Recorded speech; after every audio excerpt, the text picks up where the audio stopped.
Thank you, Miguel, for this kind of introduction.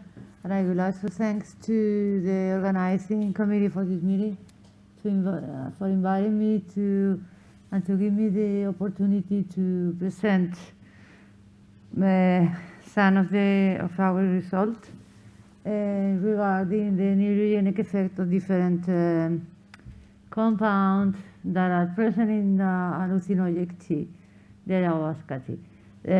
Must say, let me see. Well, this is a general overview of all the target we have been working on, but the work I'm going to present today,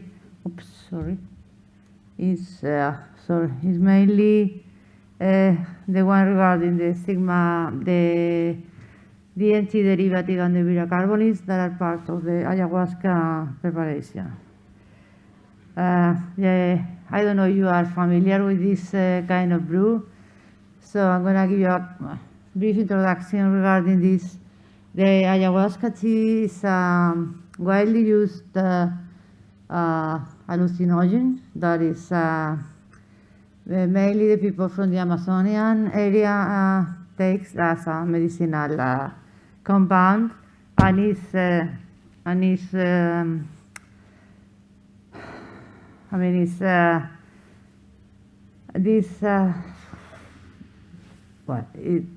there are two mainly compounds present in this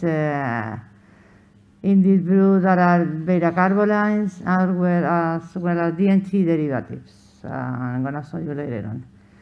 The Maniterosis capi is one of the plants that are used by this shaman in the Amazonian, and contains mainly three active compounds that are present in this root. It's a root actually.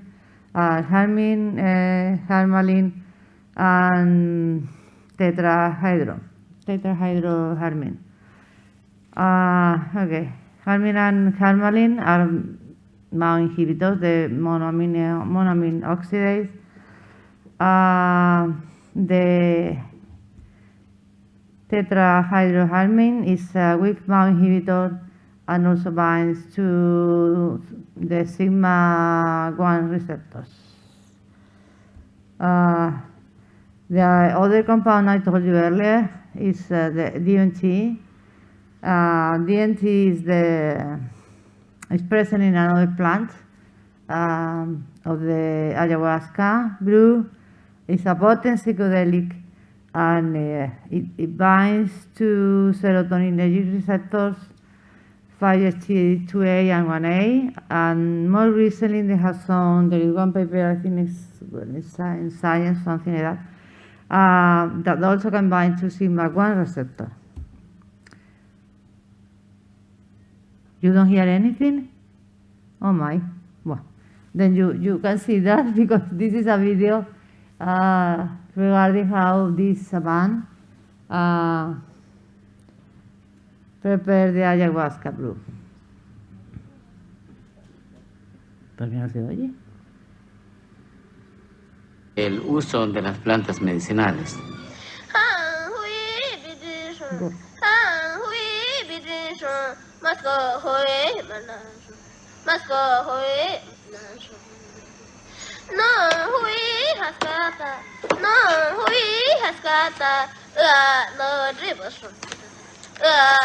This is the plant which contains the DMT compound.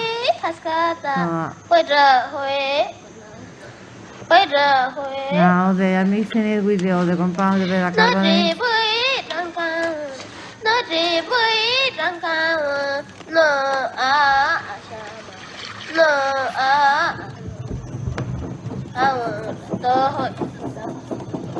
Esta planta es la planta de chacruna, que sirve para cocinar con la ayahuasca. La ayahuasca proviene mareos y la chacruna proviene visiones. Chacruna contains the DMT, the hallucinogenic de las dos compound. plantas. La ayahuasca se va a cocinar casi como 10 horas. Se tiene que refinarse todavía, sacar un poco de esta medida.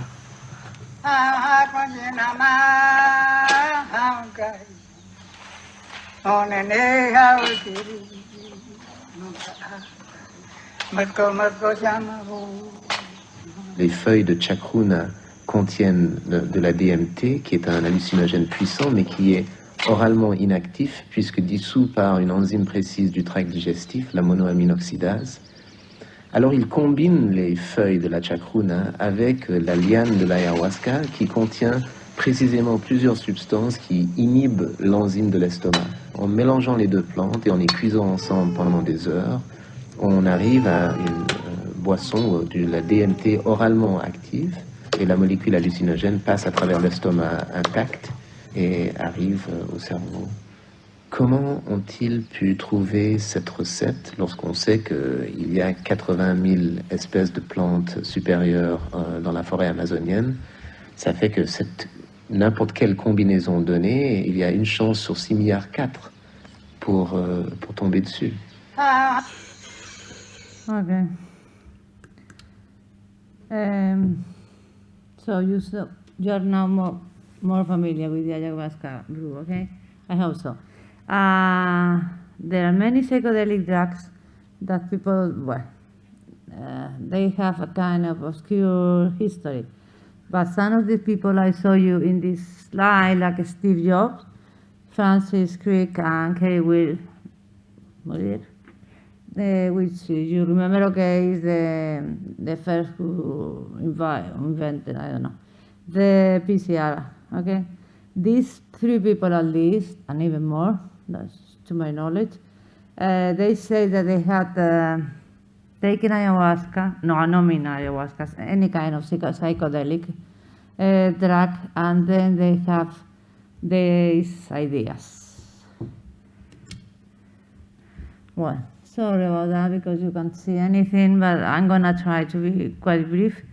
With this, we first analyze the result of the alkaloids that contain the Banisteriopsis capi, as you could see in the video that I saw you before. And the only, forget about trying to see anything here. It's almost impossible. That all I can tell you is that this, all of these harmine, tetrahydroharmine. Recording in progress. What? What's that? Sorry. Oh no. Well, I know in this audience, of course, I'm going to tell you to everybody which is neurogenesis because you know a lot. So this is more going back again to the alkaloids of the Banisteriopsis capi. Just to tell you that we isolated neurospheres from the hippocampus, not the subgranular zone indeed, because these are taken from mice, so it's quite impossible to dissect the subgranular zone of the hippocampus, or the dentate gyrus of the hippocampus, sorry. And also we use neurospheres that were obtained from the subgranular zone, and the subventricular zone, sorry. And as you can see here, when this is the, this is the cultures that are treated with saline, and as you can see, most of the three alkaloids are able to improve the proliferation as well as the size of these neurospheres. Also, they stimulate the proliferation out of this neurosphere, which is quite important if you want to get complete restoration of the of a lesion, for example. Also, they promote proliferation differentiation towards a neuronal phenotype as well as to a astroglial phenotype. Not oligodendrocytes, but yes, but indeed they induced astrocytes, an astrocyte phenotype, and also, as you can see by the GFAP, and also, let me see, microglial cell, okay.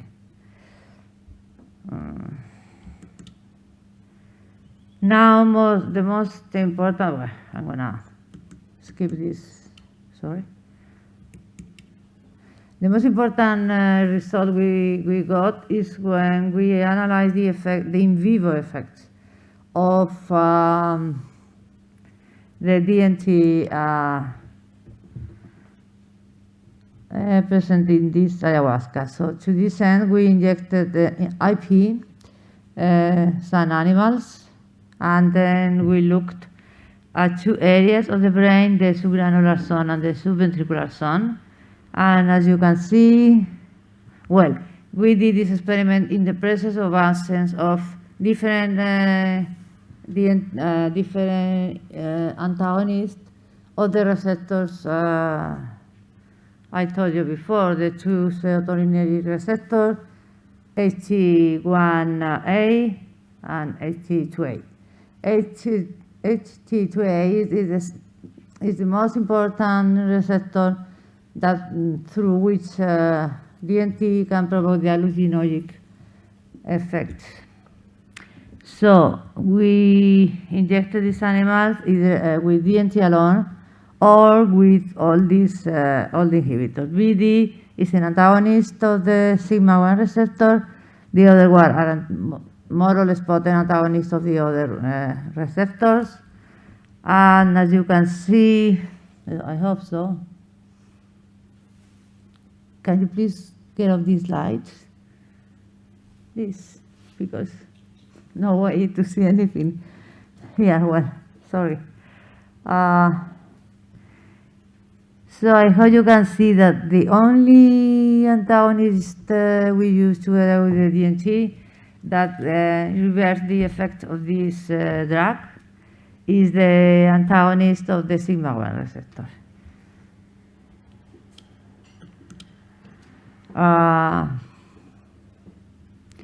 This is the same. This is the region of the hippocampus, the subgranular zone of the hippocampus, so the entire of the hippocampus. And also again, you can see that only the BD antagonist is able to almost completely reverse the effect of the DMT. More or less the same, but in other area of the brain. And this effect of DMT promoting neurogenesis is also reflected in the behavioral analysis. So we performed some memory tests and we found that the mice performed much better when they were injected with DMT compound. So in summary, the viral alkaloid, well, you can see here, the viral carboline alkaloid present in ayahuasca promote neurogenesis in vitro. DMT specifically present also in the ayahuasca infusion also promote neurogenesis, but also not only in vivo, but also not only in vitro, but also in vivo. And we think that this effect is mediated mainly by the sigma-1 receptor. So we think that this can be good, you think, in a future therapeutic treatment with this compound. Since if DMT doesn't stimulate or doesn't realize these effects through the through the serotonergic type 2 receptor, then you can avoid the psychedelic side effects. So just the stimulation of the neurogenic niches in the adult brain may substantially contribute to the antidepressant effect reported for ayahuasca in recent clinical studies.